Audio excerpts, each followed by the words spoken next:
All right, welcome back from that short commercial break. And of course, at this time, we are getting into the press review as we see what's making headlines into the world of business, but this time around looking at the print media.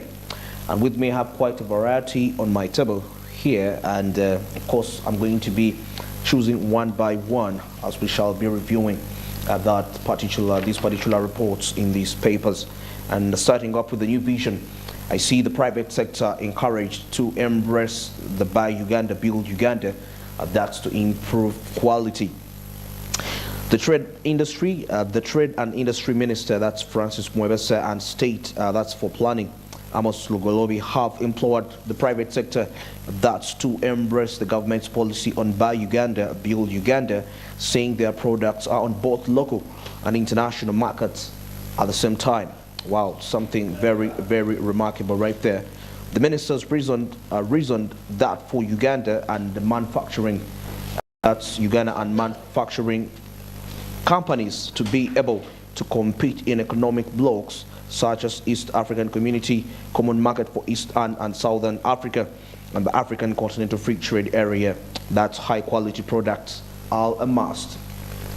Very, very instrumental.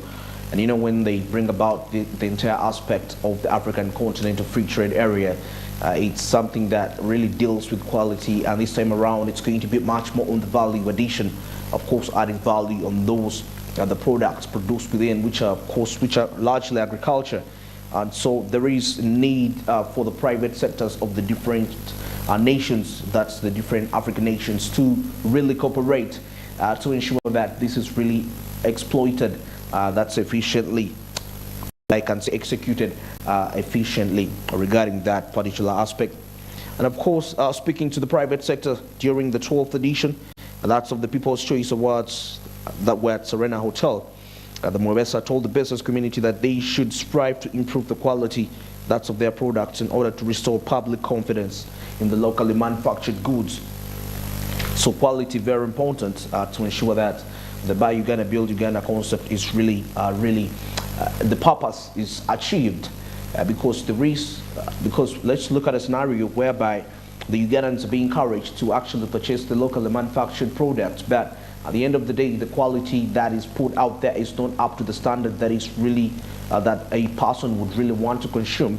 Definitely, that will suffocate the entire move regarding the Buy Uganda, Build Uganda. Of course, by producing quality, it will revive that, of course, the hope Ugandans to start to believe in the locally manufactured products right there. And of course, and once that that is executed efficiently, it's inevitable that, of course, trade will increase within the country and among us, the different people.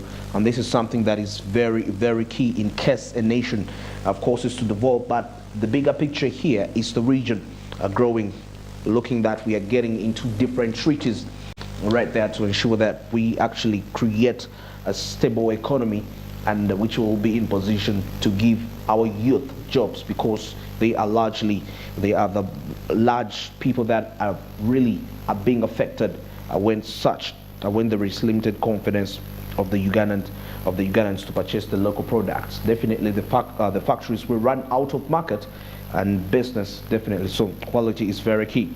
Now, still in the New Vision, State House, and this time around we are looking at police urge ghetto youth to start circles. The State House, in collaboration with the Crime Intelligence Department of the police, has mobilized ghetto youth, that's to form savings and credit cooperative societies, or what we know as SACCOs. That's as a way of curbing crime and generating income.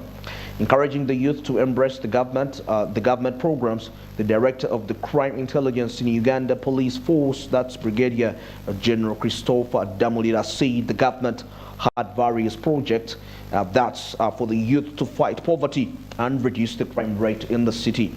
He was accompanied by Major General. Of course, it's quite a lot of that going on, encouraging the youth to ensure that, most especially those in the ghettos, to form circles to try to provide crime, to prevent crime that is taking place. Remember, when they are in position, when they have these circles in place, they will be in position to get money or to get a loan whereby they can start up some kind of investments, and this will be very, very, very essential to their livelihood. So that is something that they are urged to really take seriously and really embrace. And now I see here the new curriculum, and now we are looking at what we are seeing: 1,150 schools certified as vocational centers. Of course, the Directorate of Industrial Training has certified 1,159 secondary schools. That's for the assessment of vocational skills under the revised lower secondary curriculum. Of course, there are quite so many. The listed schools will have their students assessed for vocational part of the revised that's lower secondary school curriculum, which is under that's the Directorate of the Industrial Training. Of course, according to the plan, pioneer students who are currently in Senior 2 will be assessed by DIT. That's come next year. And of course, there is a list of accredited schools that that have been certified to be vocational centers. This is very, very, very encouraging when we have the hands-on education being encouraged for the students, because with this, they will be in position to actually create their own jobs.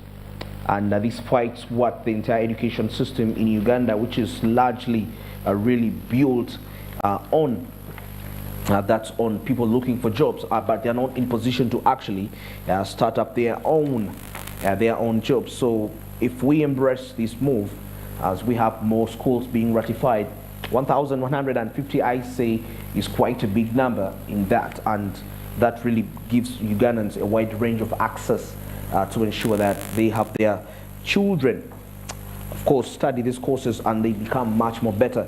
And of course, now I'm done with the new vision, and now I'm heading straight to the Daily Monitor to see what's making headlines. That's in the world of business. And of course, looking at the headline here, as more people losing property, if that's all the loans. Okay, I'll be getting to that to ensure that we see what really that means, people losing property in the form of loans. Here, see, Minister launches system to enhance that's local government revenue. We are looking at this time around, this is State Minister for Local Government, Raphael Magezi.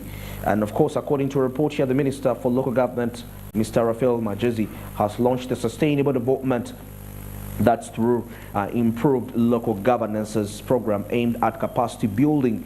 That's of course promoting local governments in there. The 5-year program was initiated, that's by BNG International, that's who are experts in strengthening democratic, that's in local government, that's in developing countries, together with the Netherlands Minister of the Foreign Affairs. It focuses on security and the rule of law, migration, local revenue mobilization, and integrated water management. Okay, that is very remarkable here, and maybe something I would love to. I think I'll talk about regarding labor migration, or what we can say exportation. Government repatriates 1,000 Ugandans, and more than 1,000 Ugandans have been stranded in the United Arab Emirates. Who have been stranded, that's in the United Arab Emirates, have been repatriated. And of course, the permanent secretary at the Minister of Gender and Labor and Social Development, Mr. Agri Chibenge, said regarding that, the group is part of the 1,500 Ugandans who was registered by the United Arab Emirates, that's repatriation center, that's to fly back. Very remarkable. The development comes amid the opposition. And of course, it's quite a lot there, which I won't go deep into, but that's very good news there regarding that the Ugandans being repatriated. All right, now let's, I'm still going through here to see how we can, maybe I see something which is very remarkable, which is very a matter of national concern. Ebola cases shoot to 5, that's in Kampala. These, of course, the Ebola cases in Kampala have risen to 5 after 2 more people are tested positive. That's according to the Ministry of Health. That's the announcement. The Health Minister, Dr. Jane Ruth Acheng, in her tweet clarified that the 2 cases had been under quarantine at Mulago, that's Mulago Hospital, and all contacts of the regional cases from Kasanda. Wow, that's something very, very sad right there. So, as Ugandans, we should be really very vigilant. Then, I'll wind this up. The press review, looking at the East African, seeing what's making headlines. That's in the world of business, and maybe just brief highlights here. We look at Kenyan farms dumped. That's 65 million US dollars worth of stocks. That's in 6 months. That's something. That's a report right there for you. You can to check out. Then also regarding Africa's energy, as we see threat of oil and gas as the world moves to renewables. Wow, very interesting. Maybe I'll try to rush onto those pages slightly, and we have a brief review regarding these reports and see what's really. Let me start with Africa's energy wealth dilemma. That's on page 27. As we see what's really because we see the world is shifting to renewables. Definitely, that comes back to also Uganda, because we among the people that are on the quest to start mining oil. That's come 2025. So we'll see here the report regarding this as Africa's energy wealth dilemma. Then there is the question here is what will happen to the continent's oil and gas deposits as the rest of the world moves to renewables. So that's something for you to think about right there. Shifting to renewables, definitely it comes back to of course, there is a way we lose in a way regarding that, because we're heading into an industry which actually the developed country is living. Maybe just a brief report on that, because it's exactly 41 minutes past the hour of 7. I'm supposed to be heading straight to the international news, but let me buy just some 2 minutes. We have a look at this report. Says that Africa must build oil and gas infrastructure over the next 20 years. That's to unlock its energy market, and that's of over 600 million people.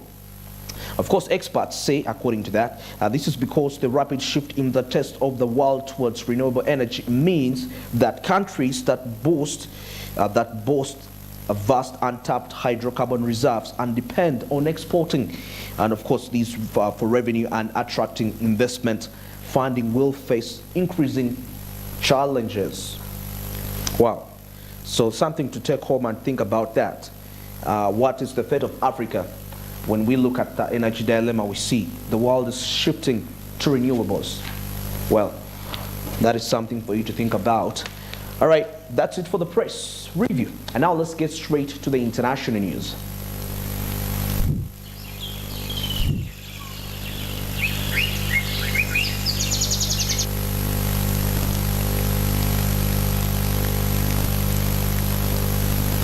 And now for the international news, we start with that's the Churchill Africa Business Forum, as Churchill Africa Business Summit aims to redefine Africa's economic scope. The Moroccan head of government kicked off the 2022 Churchill Africa Business Forum in Casablanca. That's on Friday.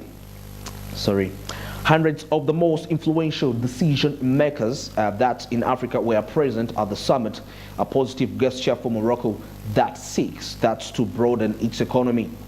It's quite natural, especially since Morocco is a strategic African country and very crucial since it has developed in the recent years to a real ambitious policy, rightly and quite legitimately, to French-speaking Africa, but not only sub-Saharan Africa, but also in the broadest sense of the term, said that's according to Pascal Larotte, the president of the Churchill Institute.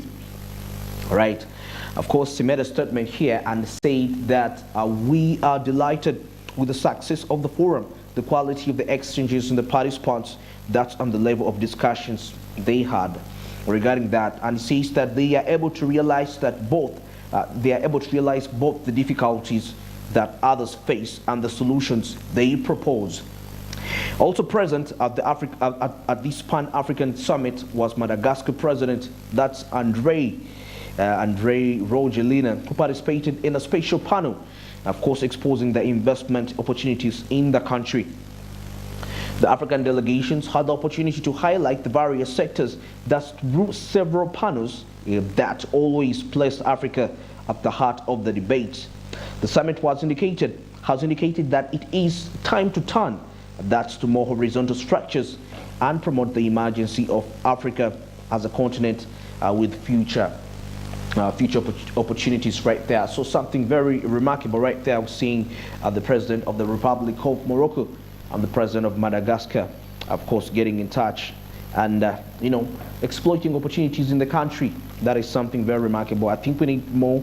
It could be between, of course, other countries, and this is something as a way to promote another country's investment potentials, and of course this way there will be an attraction of regional and inter-regional investors into these countries. That's to boost gross domestic product. So literally here we're trying to say that we are growing together as Africa. We don't grow as individual countries. That shows you that we really need each other, and we need this cooperation to ensure that everything moves as planned. Okay, and now we'll look at Angola-Congo border, as presidents of Angola-Congo border complain of custom duties. The rollout of the African Continental Free Trade Area is awaited by many, in particular by the border populations. The residents of Cabinda in the north of Angola find the Congolese city in Ponte Negra as the biggest business center, but complain about the customs tariff at the Masabi border.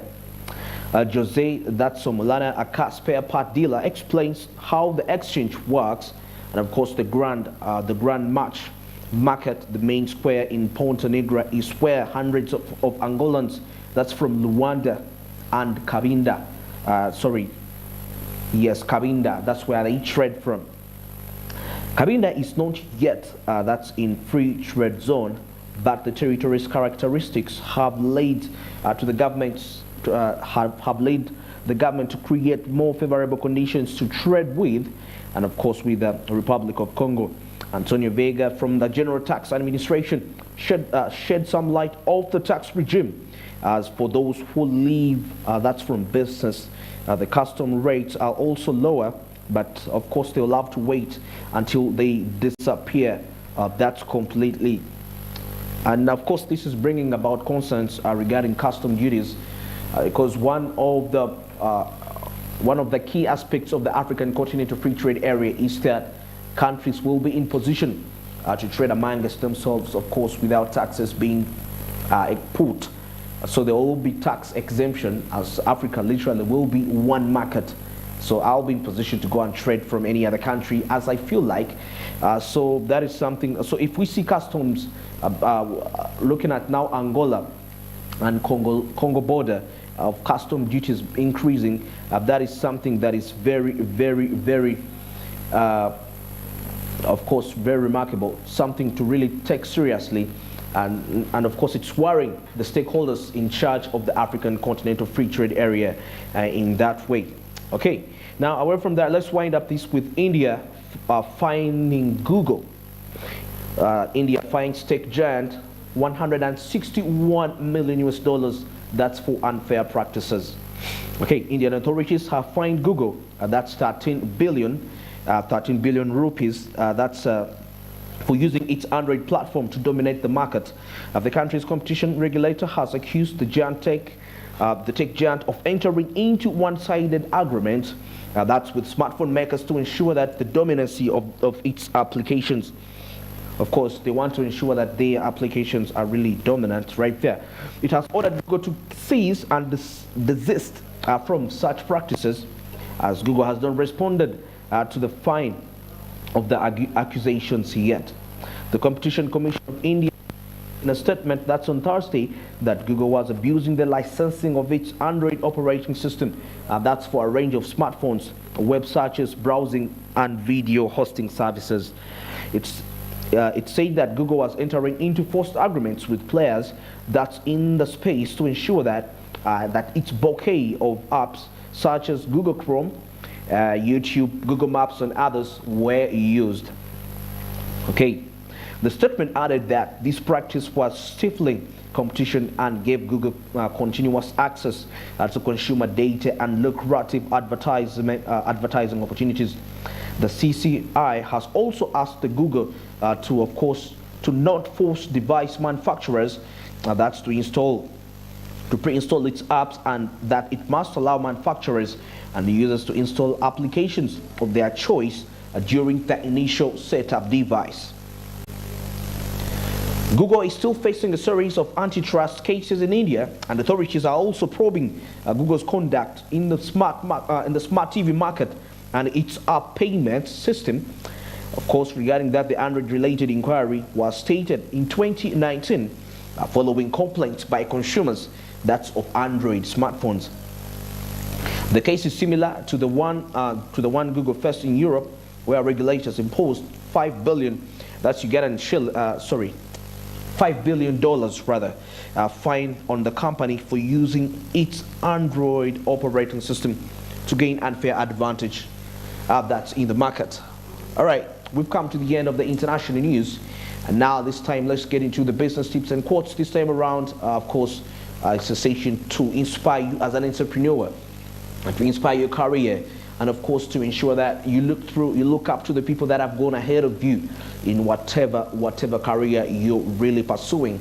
Remember, these quotes that we give to you right there, these are quotes that are written by experienced personnel, well-renowned business personnel globally. So at the time they write this, they have probably come from a place. So it's very important to take it serious. It's a very important section for a business person. Very simple knowledge, but it can actually transform your life for the rest of your life. All right, let's get into the business tips and quotes. But firstly, let's review the business tip of the day.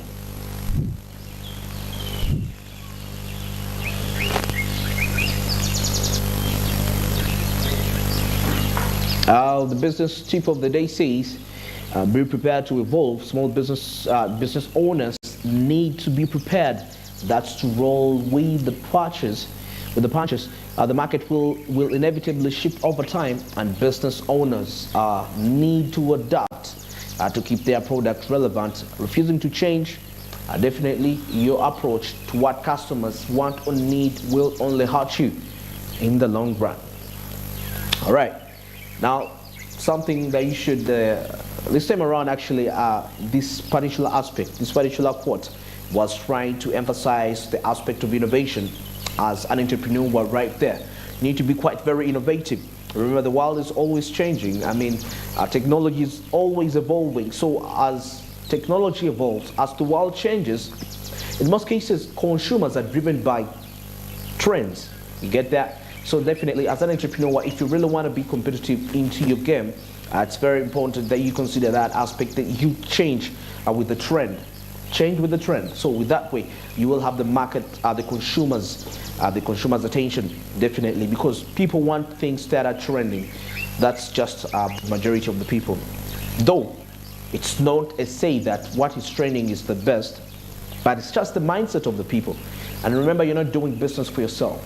You're doing it for the people. So adjust according to what they feel like is necessary. Well, let's wind this up with the business quote of the day.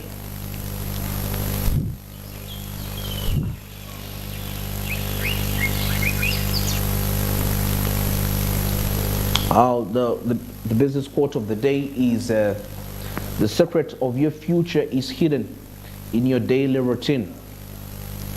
Wow. That is something so interesting. And of course, it brings us to a place of being consistent. You know, watch your daily routine. I'll tell you something, that success, first of all, is not by mistake. You know, the future you achieve is not by mistake. Of course, there is a place where you come from for you to achieve that. And it all comes back to the daily activities that you pursue on a daily, as a person, on a personal. Definitely, you shouldn't do them because you want people to see you that you're doing them, but this should be just secret. And of course, it's okay. At the end of the day, it's all about your heart. It matters. But there ought to be a certain routine that you do on a daily basis that will back a certain character into you. And when you have that character, you will be in position to actually explore quite a lot of aspects in that way. There ought to be something that you do on a daily. It could be practice. For example, are we talking about you want to be a successful probably business person, or in the music career, you want to be a successful footballer, do that career. There are things that you ought to do on a daily basis. It's not something that you're going to dream about and you do nothing, and it's not something that you do on a one-day basis. It's something that you do every day till that time you reach and you actually saying that, hey, I'm going to retire from this. Probably you'll be having the liberty to actually quit that, because I'll be honest with you, should you go days or a week without really following your routine, definitely that's going to affect your output in a way. You may not realize it, but the people that are watching, you're going to really observe that there is a sudden change. There is a way you're not doing the thing like how you were doing it before. So that way it's going to really affect the entire perspective, the entire people's perspective about your craft, simply because you dropped your routine. And definitely that's something, there is no shortcut to that. It's very important. Make sure that there is something you do every day to improve you. If you are into the information age, make sure that every day you get to understand something new. And of course, if you do it on a daily, it becomes a lifestyle. And of course, before you know it, it has become a part of you and it won't go away from you. With that way, you will be excellent. All right, it's exactly 56 minutes past the hour.